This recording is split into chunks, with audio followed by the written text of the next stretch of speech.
akan develop sendiri.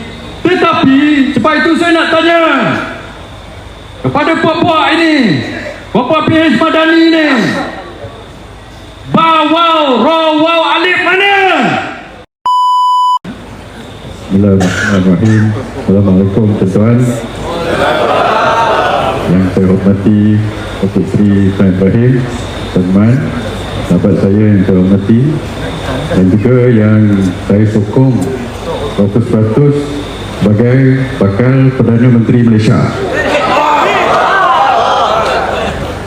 Dan sahabat saya juga yang berhormat Datuk Idris Ahmad pun saya sokong sebagai bakal Perdana Menteri Malaysia, tuan-tuan. Setuju, tuan-tuan? Sebab dalam PAS ni ramai boleh jadi PM, betul? Jadi saya setuju juga dengan apa yang Mursyidul Am PAS cakap, tuan-tuan. Pasal dia cakap sebab sekarang ni standard Perdana Menteri ni terlampau rendah, betul? Loba. Mursyidul Am cakap, dia kata kalau setakat standard Anwar Ibrahim tu 3 lori dia kata boleh dapat. Tapi saya tak rasa 3 lori tuan-tuan. Saya rasa 6 lori, tuan-tuan. 6 lori kita boleh dapat. Sebab bukan kita nak pelekeh dia, bukan kita nak merendah-rendahkan dia, tuan-tuan. Tapi 20 tahun dia berjuang. Tadi Datuk YB Idris Ahmad cakap sama-sama, tuan-tuan pun dulu pernah berjuang dengan dia. Kita ada high hope kepada dia, betul? Kita ada harapan yang besar kepada dia. Itu hari saya pergi berucap di Pematang Pauh, di hadapan penyokong-penyokong yang guling-guling dengan dia dulu, tuan-tuan. Sekarang datang ceramah saya, mereka pun nak tolak Anwar Ibrahim. Sebab dia cakap lain, dia buat lain, betul? Sebab itu, dulu dia janji lain, lepas itu dia buat lain, tuan-tuan. Dan sahabat-sahabat saya, Nazir, terima kasih untuk saya, tuan-tuan. Tuan-tuan, hari ini saya ada prepare sikit ucapan. Tapi tadi saya nak minta maaf, saya terlambat datang sebab flight saya delay 3 jam, tuan-tuan. Saya sampai airport 3 jam awal. Lepas tu flight delay 3 jam. 6 jam saya menunggu, tuan-tuan. Tapi Allah SWT tentukan saya tunggu 6 jam airport. Saya jumpa ramai orang. So bila saya jumpa ramai orang, berapa orang tadi tegur saya. Dia kata apa? PAS PM, PAS PM.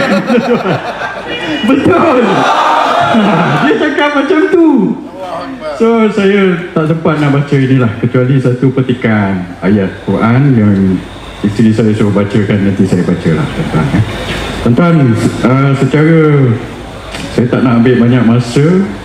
Dah pukul 11 lebih. Saya nak cerita lebih kurang. Nombor 1, saya nak cerita pasal ekonomi kita hari ini tak berapa bagus lah. Tak berapa bagus. Anwar Ibrahim ambil hutang yang paling besar dalam sejarah, tuan-tuan. Outside of COVID, masa COVID memang kita ambil hutang besar.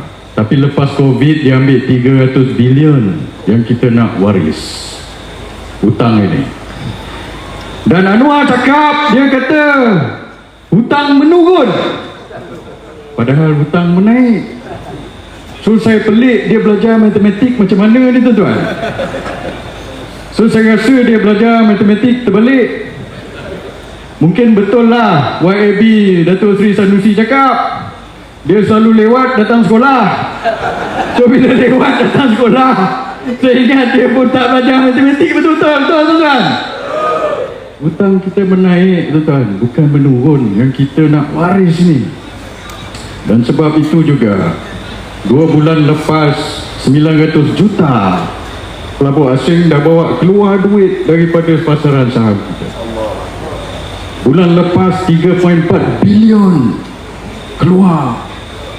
Tapi kerajaan kata pasaran saham elok, dia kata. Rupa-rupanya siapa yang beli, tuan-tuan? Saya lihat yang beli syarikat kerajaan sendiri beli saham kita. So kita berniaga, kita beli sendiri. Kita jual nasi lemak kita tak laku, kita beli sendiri. Habisnya nasi lemak kita basi, duit simpanan kita habis. So itu idea-idea orang-orang dalam kerajaan ni sekarang, tuan-tuan. Sebab itu saya kata kalau nak gantian, bukan 3 lori, 6 lori. Lepas itu mereka ini bukan nak membela orang miskin, mereka nak bela orang besar, tuan-tuan. Kalau kita lihat dalam kes arwah Zara Khairina, betul tuan-tuan? Dia bela ke tidak? Dia bagi ucapan, dia kata apa? Satu budak mati, bla bla bla bla, dia kata macam tu. Seolah-olah seorang budak mati kecoh lah macam itu, dia kata. Saya takrifkan begitu. So macam mana jadi macam itu? Saya nampak keadaan hari ini dia lebih interested untuk melindungi identiti tertuduh itu, betul? Daripada menyiasat sama ada arwah ini dibunuh, betul ke tidak? Kita nak tahu sama ada dia mati macam mana. Kalau orang lain itu, kita boleh nampak kurang-kurangnya bayang, walaupun orang itu minoriti ke apa, minor atau budak kecil bawah 18 tahun, nampak juga bayang. Ini bayang pun tak nampak, tuan-tuan. Siapa orang ini? So kenapa dia nak protect sangat identiti ini berbanding dengan mencari siapa ataupun adakah mangsa ini dibunuh, tuan-tuan? Itulah yang saya lihat kerajaan ini apa yang mereka buat. Dan saya juga nak undur sikit pasal tadi YB raise cakap pasal URA, YB. Hari ini apa yang berlaku di Kampung Sungai Baru, tuan-tuan, di Kuala Lumpur. Ini saya nak ulas sikit lah. Itu adalah prelude kepada URA ni, tuan-tuan. Kalau dia boleh buat begitu di Kampung Sungai Baru tanpa URA, kalau URA ini diluluskan 10 kali ganda lebih teruk daripada itu. Dia alustar ni pun nanti, tuan-tuan, kalau URA mereka boleh ambil tanah itu dan halau kita keluar. Di Kuala Lumpur dah jadi begitu. Kita buat rumah untuk anak cucu, silap bulan tiba-tiba dia declare tanah itu untuk dia acquire dan kita kena keluar. Dan pada apabila kita tengok Kampung Sungai Baru, mereka salahkan siapa, tuan-tuan? Salahkan kerajaan lepas, salahkan kerajaan Perikatan Nasional. Ini saya nak cakap sikit. Dalam TikTok ini, dalam Facebook, mereka tengah tengok ini, saya nak cakap pada mereka. Dia kata apa? Dia kata Land Acquisition Act itu, Akta Pengambilan Tanah itu di Gazette Section 8 oleh Kerajaan Perikatan Nasional. Dia cakap macam itu, iaitu tahun 2021. Sampai kesian Datuk Seri Syahidan. Mana Datuk Seri Syahidan? Teruk dia kena balut, tuan-tuan. Okey, saya nak cakap sikit lah. Akta itu ataupun Land Acquisition Act itu pada ketika itu, apabila diwartakan Section 8 itu, maka title itu dipegang oleh kerajaan, tuan-tuan, oleh pejabat tanah dan galian. Sementara urusan pampasan ini diuruskan, so title kertas itu kerajaan yang pegang, belum lagi bagi pada pemaju. So, kalau kerajaan yang pegang title itu, maka kerajaan juga boleh buat keputusan sama ada nak bagi balik kepada owner atau kerajaan develop sendiri, betul? Tapi apa yang berlaku, tuan-tuan, selepas itu? Selepas itu, tiba-tiba satu hari ada pihak ini bagi geran kepada pemaju terus. Saya nak bagi tuan-tuan tahu bila geran kepada pemaju ini dibagi. Bulan April 2024. Geran kepada pemaju ini dibagi pada bulan April 2024. Bila geran pemaju dah dapat, kerajaan dah tak boleh buat apa. Kalau geran itu masih ada dengan pejabat tanah dan galian possession itu, kita boleh buat sesuatu. Kerajaan boleh panggil balik, serah balik, atau kerajaan develop ni. Tetapi sebab itu saya nak tanya kepada puak-puak ini, puak-puak PH Madani ni, bawau, rawau, alif mana yang bagi geran ini pada pemaju, tuan-tuan? 2024 tu kerajaan mana, tuan-tuan? Siapa Perdana Menteri? So sebab itu saya nak cakap pada Noor Ibrahim, dia tak ada ni, tuan-tuan, dia kat overseas. Dia bagi arahan kepada menteri dia jangan pergi overseas, betul? Kali dia pergi overseas. Itu saya cakap Anwar ini. So saya nak cakap, apabila geran itu dibagi atas nama pemaju, maka macam mana? Sebab itu mereka diusir. Kita tanya Menteri Wilayah, dia kata kerajaan hanya menjalankan perintah mahkamah ke atas Order 89. Order 89 ni apa? Mengusir squatters. Macam mana mahkamah boleh keluarkan? Ialah sebab geran itu atas nama pemaju dah. Kalau geran itu belum atas nama pemaju, atas nama PTG, mereka boleh usir ke tak boleh usir? Tak boleh. So, saya nak tanya sekali lagi, siapa Bawal Alif yang keluarkan geran ni? Bawal Alif tu apa tuan? Saya nak sebut dekat sini kan, kita sebut macam kata kasar kan pula. Ini majlis sini tuan-tuan. Tapi itulah dia, kadang-kadang kita orang Melayu ni asyik berlembut, kita ditolak beransur-ansur, betul tuan-tuan? Kadang-kadang kita kena panggil juga mereka ni baruah, betul tak tuan-tuan? Setuju. Sebab siapa yang keluarkan geran itu? Bulan April 2024, tadi saya cakap dengan peguam yang mewakili penduduk-penduduk ini. Dia tunjuk saya geran itu. 2021 memang kita warta Seksyen 8, tapi bila kita warta, tanah itu adalah hak milik kerajaan, hak milik PTG. Pada ketika itu kita masih boleh berbuat sesuatu. Tapi bila geran dibagi 2024, habislah, betul tak? Betul. So sekarang apa kita nak buat? Tukar kerajaan. Okey, betul, sokong. Bila tukar kerajaan, kita kena lantik Perdana Menteri, betul? Perdana Menteri daripada mana tuan-tuan? Kan nanti Perdana Menteri daripada orang lain kan sakau pula, betul? Parti mana yang paling kurang sekali rasuah tuan-tuan? So sebab itu tuan-tuan, saya cakap, so macam mana nak selesaikan perkara ini? Bila kita tanya kerajaan, macam-macam alasan, tak boleh selesai lah, perintah mahkamah lah dan sebagainya. Saya nak bagi satu penyelesaian. Saya dah bercakap dengan peguam-peguam tadi. Penyelesaian dia macam ni. Sekarang ini, apa yang tengok dalam itu, saya nak cakap Daleha, Makcik Leha tu. Makcik Leha, tengok sikit apa yang saya cakap ni, Cik Leha. Makcik Leha cakap itu, ada je Melayu mampu beli. Dia cakap, Melayu mana yang mampu beli ni?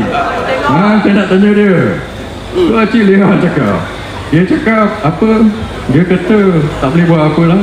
Ini itu perintah mahkamah, dia kata. Kerajaan boleh buat sesuatu.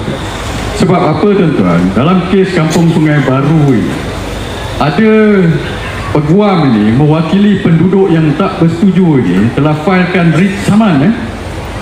Sekarang tengah berlaku di mahkamah.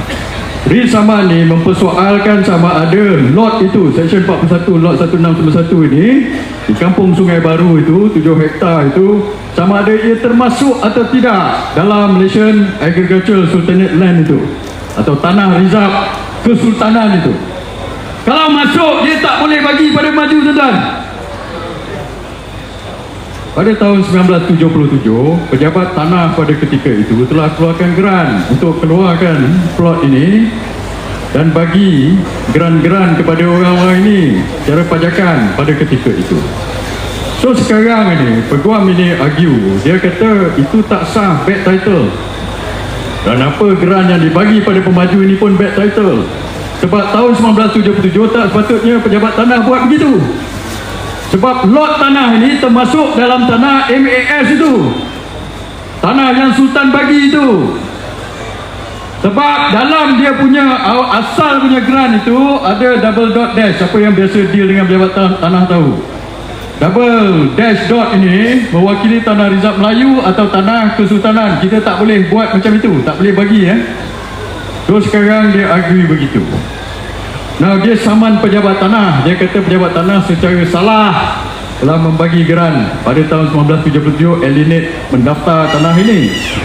Dan daripada tahun 1997 sampai tahun 2024 itu hari, of course kerajaan tak nak buat apalah.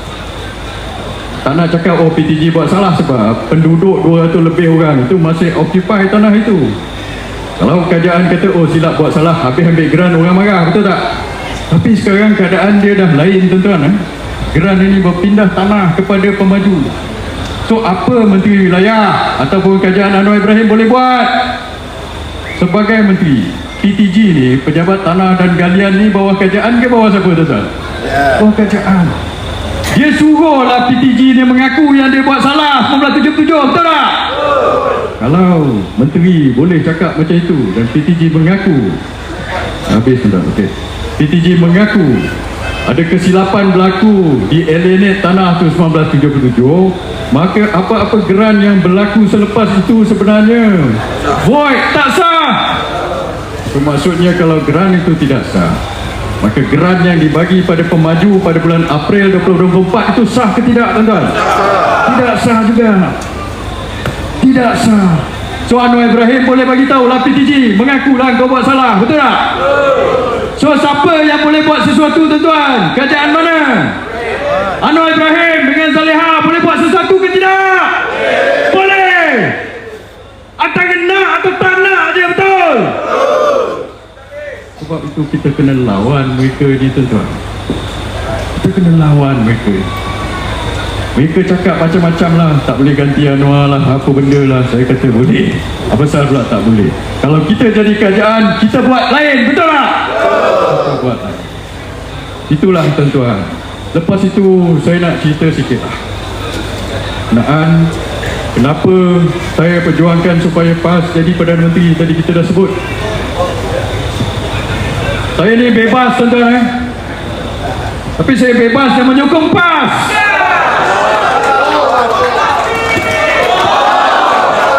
Ramai pengundi-pengundi bebas di sana pun menyokong PAS, tuan-tuan. Kenapa pula PAS tak boleh jadi Perdana Menteri, betul tak? Nombor satu, bila kita nampak banyak benda-benda yang berlaku yang tak berapa betul ni, tuan-tuan, salah satu sebab adalah politik wang dan rasuah, betul? Kalau kita nak betulkan, saya dulu masa UMNO kalah 2018, saya tulis buku, saya kata sebab UMNO kalah adalah politik wang dan rasuah. Dan saya fight for Akta Pendanaan Politik. Kalau kita nak betulkan pusingan tycoon dapat projek bagi duit pada ahli politik bagi duit pada apa ni orang kata dia punya parti bagi duit pada pengundi, inilah pusingan yang masalah, tuan-tuan. Kalau kita nak pecahkan pusingan ini, kita kena ada satu kerajaan dan satu Perdana Menteri daripada parti yang tidak ada rasuah atau paling kurang rasuah. Dan parti itu adalah PAS. Dan saya yakin kalau PAS memimpin, perkara ini menjadi barak. Ini isu nombor 1 dalam Malaysia ni, tuan-tuan. Sebab itu kadang-kadang kita tengok, kenapa bila diorang ini jadi kerajaan, dia tak jaga kepentingan kita. Dia jaga kepentingan siapa, tuan-tuan? Tycoon. Kepentingan bisnes, betul? Dia tak jaga kepentingan kita. Sebab benda itulah, nak selesaikan masalah itu, kita kena selesaikan masalah siapa yang jadi Perdana Menteri ini dulu, tuan-tuan. Yang kedua, kenapa PAS perlu jadi Perdana Menteri? Sebab saya juga perjuangkan penyatuan orang-orang Melayu, tuan-tuan. Saya lihat kalau PAS jadi Perdana Menteri dan memimpin negara ini, maka penyatuan ummah itu lebih mudah dicapai, betul? Saya pernah cakap dulu, saya kata untuk menyatukan orang-orang Melayu, kita kena satukan parti-parti yang besar, parti-parti Melayu yang besar ini. Parti Melayu yang besar sekarang terbesar PAS lah. Dulu UMNO, tapi sekarang UMNO dah jadi nombor 3, tuan-tuan. PAS terbesar. Yang kedua bersatu, dia ada 31 orang ahli parlimen. Yang ketiga UMNO di akar umbi masih ramai, tapi di atas dah jadi AMDAP.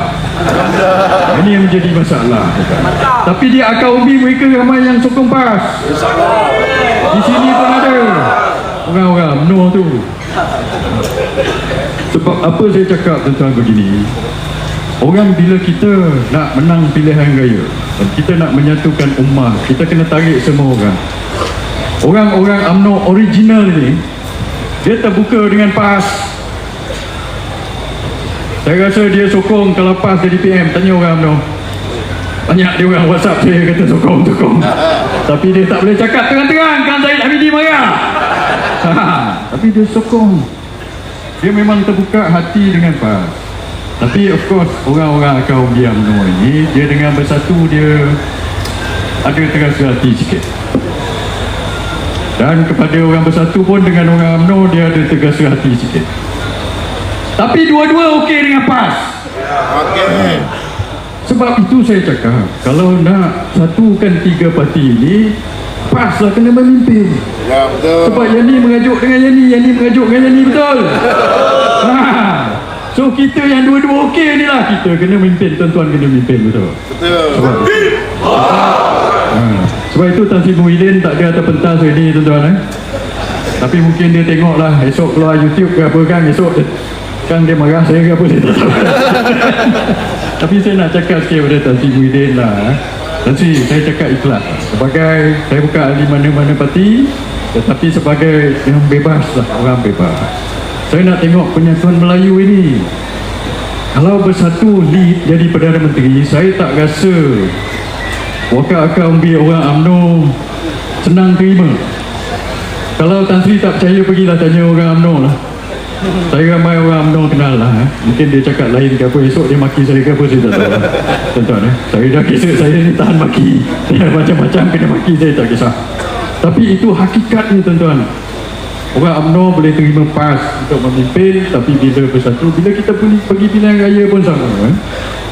Saya lihat kawan-kawan saya dalam UMNO, kalau calon itu PAS, mereka akan undi. Tapi kalau calon itu Bersatu, mereka macam mana ni? Mikir dua kali.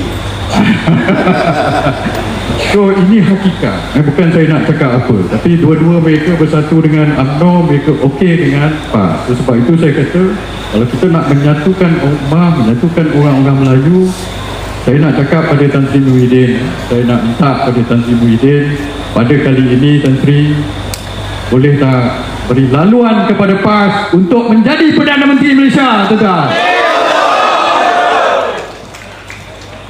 Sebab Tan Sri, masa Tan Sri nak jadi Perdana Menteri dulu, Tan Sri pernah jadi Perdana Menteri dulu. Siapa yang sokong, tuan-tuan? Siapa yang sokong Tan Sri Muhyiddin jadi Perdana Menteri dulu?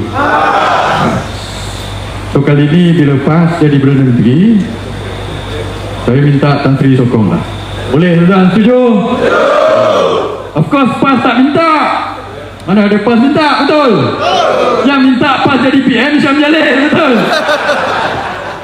So PAS minta tak apa, saya mintakan. Boleh, tuan-tuan? Itu pasal, tuan-tuan, boleh? Okey, saya minta lah pada Tan Sri Muhyiddin. Dan saya yakin, tuan-tuan, saya dengar kemarin analisa yang dibuat oleh pemuda PAS, kata PAS ataupun Perikatan Nasional boleh menang 80 kursi. Saya pun buat calculation saya sendiri. Saya punya calculation, daripada 120 kawasan Melayu, tuan-tuan, kawasan Melayu di Semenanjung ada 120. Di Semenanjung Malaysia ada 165 parlimen, 45 kawasan DAP lah. Kita tak boleh buat apa lah. Itu kawasan Cina dengan kawasan bukan Melayu. 45 itu kawasan mereka. Di Semenanjung ada 120 kawasan Melayu. Daripada 120 kawasan Melayu tu, saya tengok PAS pada PRU 16 ini insya-Allah akan dapat sekurang-kurangnya 60 kursi, tuan-tuan. Itu PAS saja, tak campur dengan Bersatu. Ini saya kira. Dan negeri-negeri yang disebut itu, Perak, Pahang dan insya-Allah Selangor juga, tuan-tuan, akan juga dapat ditawan oleh PAS. Sebab orang-orang Melayu di kawasan-kawasan ini dah memang sokong PAS dah. Di Pahang dan Perak, tuan-tuan, orang-orang yang undi UMNO dulu di situ, dia tak undi UMNO, masa itu UMNO tak sokong DAP, betul tak? So kerajaan-kerajaan yang dibentuk dengan DAP ni tidak mendapat mandat akan undi UMNO. Sebab masa dia pergi pilihan raya itu, dia undi UMNO sebab UMNO lawan DAP masa itu. Kalau dia tahu dia undi ni order lain dapat lain, tuan-tuan,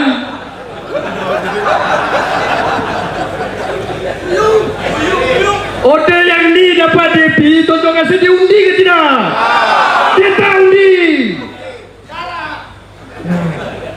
Kalau tak percaya, try balik pilihan raya, betul tak?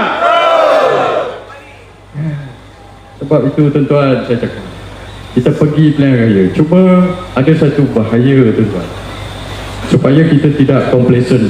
Sebelum saya akhiri ucapan saya, bahayanya begini tuan-tuan, mereka PH, PN, dia dah hilang dia punya apa orang kata moral high ground dia, pegangan moral dia dah hilang. Hujah pun mereka tak boleh nak berhujah dah. Anwar Ibrahim dulu sebelum jadi kerajaan, sebelum jadi Perdana Menteri, dia cakap apa tuan-tuan? Satu. Ada tak dia cakap menang hari ni turun 6 sen? Ada? Tak ada. 20 tahun tunggu 6 sen turun tuan-tuan. Lepas tu RM100 boleh tahan sebulan. Dua orang dia kata macam dia orang ni cakap macam itu. So tuan-tuan, dia Anwar Ibrahim dulu dia menang ramai orang undi dia sebab dia kata apa? Sebab dia kata dia nak lawan rasuah. Betul tak?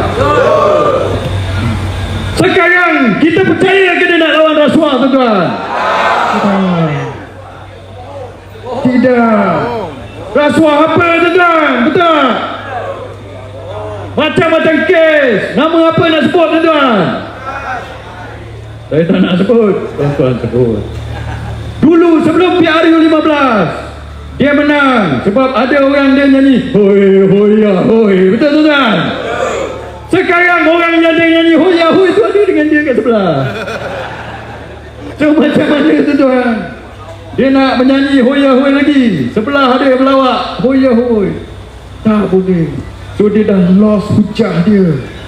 Nak lawan rasuah tak boleh. Ekonomi teruk, apa benda lagi dia boleh cakap? Dia tak boleh cakap janji tak tunai. Tapi strategi dia hanya satu. Ini saya nak sebut. Dia ada satu aja strategi tuan-tuan, iaitu pakai duit. Pakai duit. Dia akan cari duit tuan-tuan. Tuan-tuan tahulah daripada mana. Dan esok time pilihan raya dia akan tabur tuan-tuan. Sebab itu kita kena bekerja keras juga. Kita kena lawan duit rasuah ini, duit-duit ini tuan-tuan, dengan kita punya hujah dan istiqomah. Boleh? Kalau mereka bagi duit, kita ambil ke tidak? Ambil.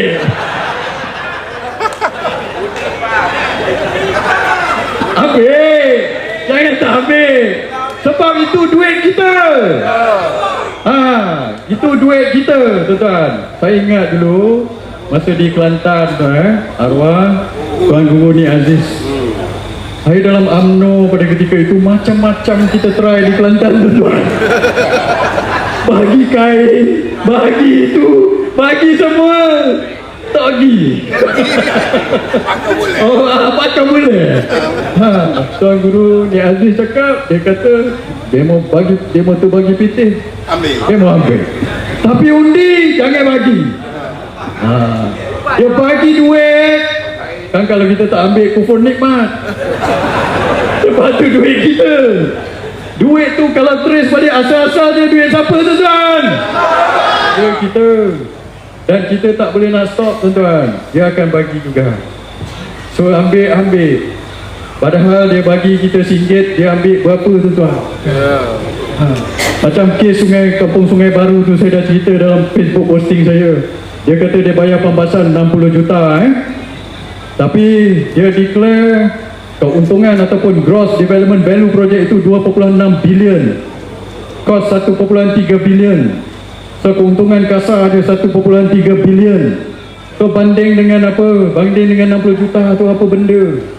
So dia ambil RM1, dia bagi RM1, takau berapa tuan-tuan? Bagi ambil berapa? Ini yang kita ni.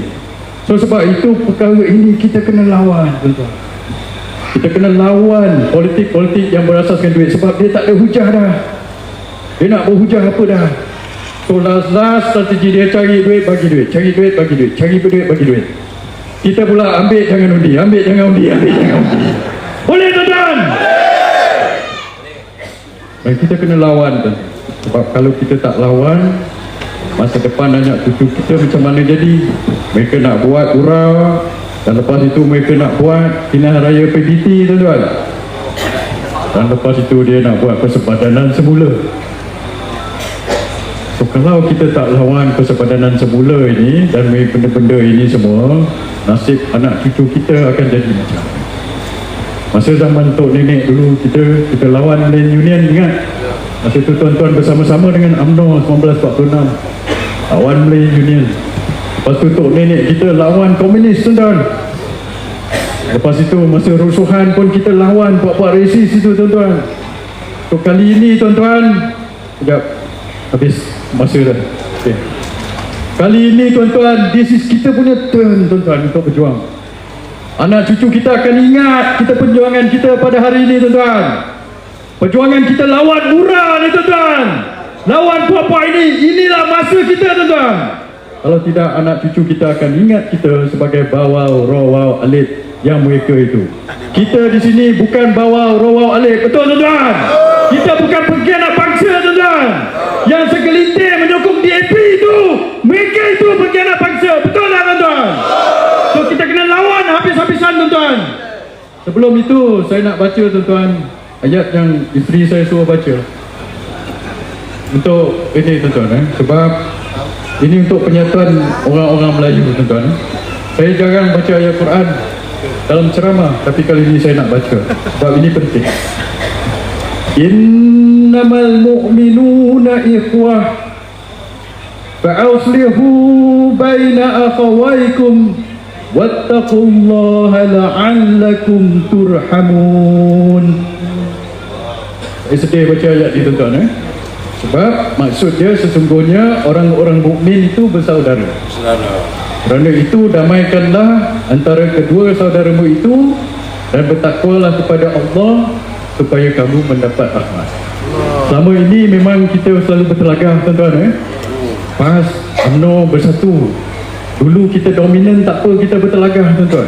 Tapi kali ini kita diambang macam mana, tuan-tuan?